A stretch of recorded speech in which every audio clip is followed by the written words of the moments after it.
But this was not the only place that tried to disguise itself. As the city's population grew, the question of its appearance arose. People came for palm trees, not pipes. Oil companies realized that it was easier to disguise them than to remove. Thus began the era of architectural camouflage. Wells began to be built into buildings. The facade was a church, or synagogue, or an office, and inside were pumps, pipes, and the clanking of metal. Here is Cardiff Tower, a concrete facade in the spirit of the 1970s, columns, a sign. At first glance, it looks like a synagogue, or a city hall office. The architecture is tranquil, even solemn. The neighborhood is quiet and residential. People walk by, no one pays attention. But they should, because it's a disguise. In reality, it's an oil tower, built in 1966 by Occidental Petroleum. The idea was to hide the derrick right in the city so that no one would complain.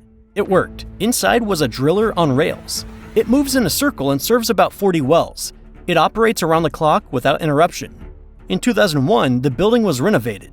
Now the facility is managed by Pacific Coast Energy, but the principle remains the same: oil behind the facade. Even at the Beverly Center, one of the main shopping centers, things are not so simple. It was built in 1982 on the site of Beverly Park. Boutiques, food courts, panoramic elevators, yes, all this is quite real, but behind the building is a well. The mall was built directly over the Salt Lake oil field. A drilling rig is located in the western part of the mall. It serves about 54 wells, owned by Centennial Peak Resources. They operate around the clock. Oil flows underground, right under the feet of mall visitors. Towers behind fake windows, drilling rigs under the roof of a residential building. Even if you live nearby, you may never guess that oil's being pumped right next to you.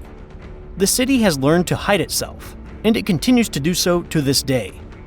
As the saying goes, everyone loves sausage, but nobody wants to see how it's made.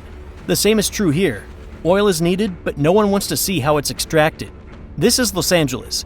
Everything here can be a backdrop, even an oil derrick.